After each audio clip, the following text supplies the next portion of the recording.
Ukraine যুদ্ধে এবার সরাসরি জড়িয়ে পড়েছে উত্তর কোরিয়া। রাশিয়ার ওপর বড় ধরনের ড্রোন হামলার পরপরই এই চাঞ্চল্যকর অভিযোগ তুললেন ইউক্রেনের প্রেসিডেন্ট ভলোদিমির জেলেনস্কি।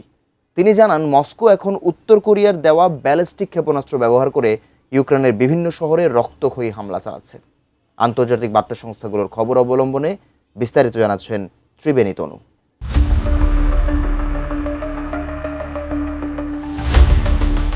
তীব্র রূপ নিয়েছে ইউক্রেন ও রাশিয়ার মধ্যকার হামলা পাল্টা হামলা।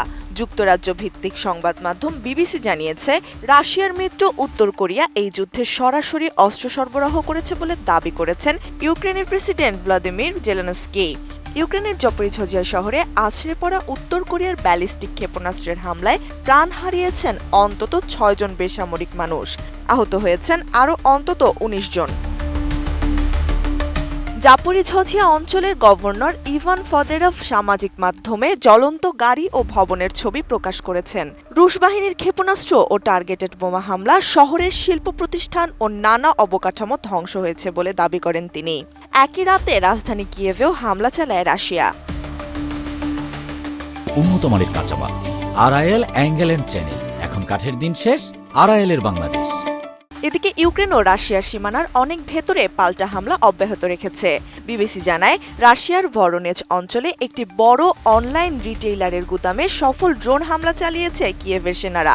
এই প্রতিষ্ঠানটি রাশিয়ার অ্যামাজন হিসেবে পরিচিত। হামলার পর সেখান থেকে দ্রুত কর্মীদের নিরাপদ স্থানে সরানো হয়।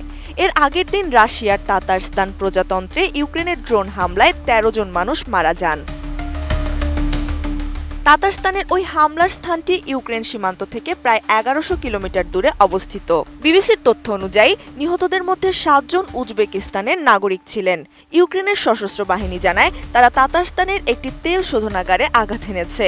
এছাড়াও সাইবেরিয়ার একটি পেট্রোকেমিক্যাল কারখানায় সফল বিমান হামলার দাবি করেছে ইউক্রেনীয় সামরিক বাহিনী। এক ভিডিও বার্তায় প্রেসিডেন্ট জেলেনস্কি বলেন, রাশিয়া উত্তর কোরিয়ার সাহায্য ছাড়া এই যুদ্ধ চালিয়ে যেতে পারছে না। উত্তর কোরিয়া যত বেশি ক্ষেপণাস্ত্র এবং সৈন্য পাঠাবে, যুদ্ধের ময়দানে তাদের শক্তির পরীক্ষা তত সহজ হবে। তিনি সতর্ক করে বলেন, প্রায় ৫০,০০০ উত্তর কোরিয়ান সৈন্য রুশ বাহিনীর সাথে লড়াই করতে আসছে। এই পরিস্থিতি পুরো বিশ্বের জন্য বড় হুমকি তৈরি করছে। ইউক্রেনের কর্মকর্তারা জানান, রাশিয়া এক রাতে কিয়েভ লক্ষ্য করে প্রায় ১২০টি ড্রোন ছুঁড়েছে। হামলায় কিয়েভের একটি হাসপাতাল ক্ষতিগ্রস্ত হলেও রোগীরা নিরাপদে ছিলেন। অন্যদিকে খেরসন ও খার্কিভে বিদ্যুৎ সংযোগ বিচ্ছিন্ন হয়ে পড়েছে। সুমি শহরে ড্রোন হামলায় ২ জন নারী আহত হয়েছেন বলে স্থানীয় প্রশাসন নিশ্চিত করেছে। এই বৈরী পরিস্থিতির মধ্যেও ইউক্রেন শান্তি প্রতিষ্ঠার লক্ষ্যে রাশিয়ার অভ্যন্তরে আরও বড় হামলা চালানোর ঘোষণা দিয়েছে। ত্রিবেণী তনু, ATN নিউজ।